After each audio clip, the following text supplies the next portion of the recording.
daawadayaal soo dhawaada mar kale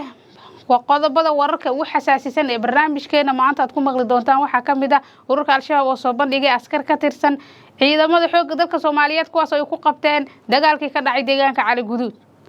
muuqaalka ayaa muujinayay in ciidamada qaranka Soomaaliyeed qaar kamid ah ay ka duubeen ururka al-shabaab muuqaalo kuwaas oo muujinaya inay gacanta ku dhigaan sidoo kalena ugu baaqaya in ururka al-shabaab laga joojiyo dagaalka sidoo kalena ay ku soo biiraan iyagoo ugu yeeraya magaca mujaahidiin.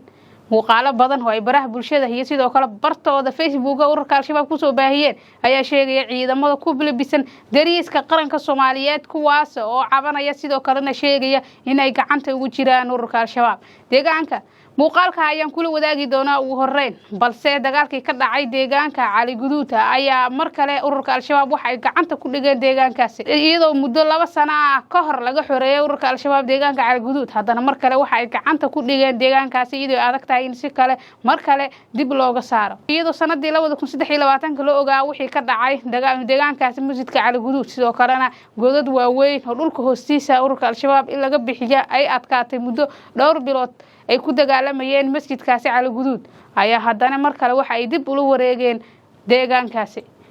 waxa ay qabteen qaar kamid ah ciidanka qaranka iyagoo soo bandhigay muuqaalo muujinaya inay gacanta ku hayaan sidoo kalena ku amray inay muuqaalo duubaan oo raali gelin iyo sidoo kale dadka ay ugu baaqayaan in ay ururka al-shabaab ku soo biiraan ciidamadana iyagoo u digaya sidoo kalena tibaaxaya in ay haatanba ku jiraan gacantaasi lama oga ciidamadaasi xaalkooda iyo badqabkooda sida ay noqon doonaan ee gacanta ugu jira ururka al-shabaab balse waxa ay dad badan ka faaloodeen ama dad badan ay ka damqadeen in ciidamo qaranka Soomaaliyeed oo muddo 2 sano ah u taagnaa in dagaal ay la galaan ururka al-shabaab dhibaato badan ay u maray sidii ay masjidkaasi Cali Guduud ugu saari lahaayeen in mar kale isla iyagii ay gacanta ugu jiraan ururka al-shabaab iyagoo soo diraya cabasho muuqaalana ay ku baahinayaan ururka al-shabaab taas oo dad badan ku abuuraysa rajabeel iyo sidoo kale in daacad aan laga hayn dagaalka ururka al-shabaab lagu jiro. madaxweynaha ayaa dhinaca kale dhaliilo dadka ay u soo baasayaan iyagoo muddooyinkii ugu dambeeyay oo ku laalaabanayay deegaano ay ka mid yihiin gobolka Shabeellaha Dhexe sida degmada Aadan Yabaal Cadale iyo sidoo kale gobolka Hiiraan deegaano dhaco ay ka mid tahay deegaamada Muqokore kuwaas oo ugu baaqay ciidamada macawisleyda in dagaal baan ay la gaalaan ururka al-shabaab sidoo kale madaxweynaha iyaga garabkooda taagan yahay saaxaatay in madaxweynaha mar kale dib loo qabsado masjidka Cali Guduud ayaa mid tusaale kale dhinaca kale dadka ay kula jiidanayaan siyaasadda kafaalooda. dhinaca kalena deegaan hoostaga degmada Xudur ee gobolka Bakoor ayaa waxa uu ka dhacay dagaal xoogan kaas oo u dhaxeeya ururka al-shabaab iyo sidoo kale ciidamada xoogga dalka Soomaaliyeed kuwaas oo muddo saacado ah dagaalkaasi uu socday ayaa waxa la soo tabiyay khasaaro dhimasho iyo dhaawac bale ururka al-shabaab ayaa muddooyinkii ugu dambeeyay waxa ay isku sii qubayeen sidoo kalena ay u ruqaaseen dhanka iyo gobolka Baay iyo Bakool maadaama culeysihii ugu badnaa ay ka soo wajaheen gobolka Shabeellaha Dhexe Shabeellaha Hoose iyo sidoo kale Hiiraan. dhawaan ayaa la soo tabiyay in dhawaan ay ahayd markii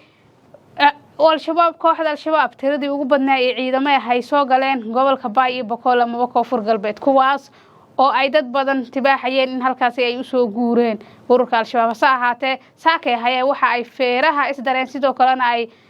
ciidamada xoogga dalka Soomaaliyeed iyo sidoo kale ururka al-shabaab dagaal uu ku dhaxmaday dagaal lagu magacaaga Abagaday oo ku 20 kiiloomitir u jiro degmada Xudur ee gobolka Shabeellaha gobolka Bakool halkaas oo dadka shacabka ay maqlayeen daryanka iyo hubka culus ay isu adeegsanayaan ururka al-shabaab iyo dawladda federaalka Soomaaliya hase ahaatee ugu dambeyn ayaa deegaankaasi waxa gacanta ku dhigay ciidanka xoogga dalka Soomaaliyeed iyagoo halkaasina laga saaray ururka al-shabaab ma cadda ilaa iyo haatan xaaladda ayaa aad u kacsan mana cadda deegaankaasi xaalkiisa sida uu noqon doono in ururka al-shabaab mar kale ay ku soo laaban doonaan iyo in kala saacatay haatan waxa gacanta ugu jira ururka deegaankaasi ciidamada qaranka Soomaaliyeed. dhinaca kalena Ceelbuur ayaa iyadana la soo tabanayay in ay ka dhacday duqeyn culus kuwaas oo lagu beegsaday xubno ka tirsan ururka al-shabaab oo watay gaari suugu saarnaa halkaasi ayaa ururka al-shabaab lagu beegsaday duqeyntaasi Ceelbuur ayaa ururka al-shabaab gacanta ugu jirtay iyadoo muddo 7 kaliya ay sanadii hore dawladda joogeen iyo sidoo kale ciidamada macawisleyda saacatay ay markale dib ugu baxeen halkaasina ururka al-shabaab ay dib ugu wareegeen degmadaasi Ceelbuur. degmada Ceelbuur ayaa muddo 12 sano waxa gacanta ku hay ururka al-shabaab marka laga reebo sanadii tagtay ay wax yar oo isbuuc ka badan aan dhameyn ay dawladda mar qabsatay ay gacanta kula wareegtay saacatay ay dib isaga baxeen macaawusleydaasi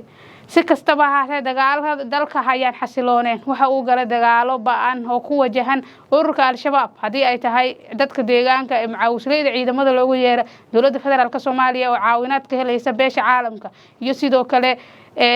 ciidamada midowga Afrika ayaa waxaa muuqatay in xaalad kacsanaan uu wajahayo dalka iyadoo abaaro ay soo wajaheen sidoo kalena ay dadka colaaday iyo abaaro ba'an ay wajahayaan ayaa haddana waxa ururka al-shabaab iyo dowladda ay isku fara saarayaan deegaano ka tirsan gobolada koonfurta dalka daawade haddii aad tahay markii ugu horeysay aad soo booqato janaalka Amiir Suleymaan waxaan ka codsanay inaad subscribe muuqaalka ii saartid like sidoo kalena share garee haddii janaalka subscribe ku weyn subscribe ii saar share garee gaarsii saaxiibadaada mar kale aad iyo aad ayaad u mahadsantahay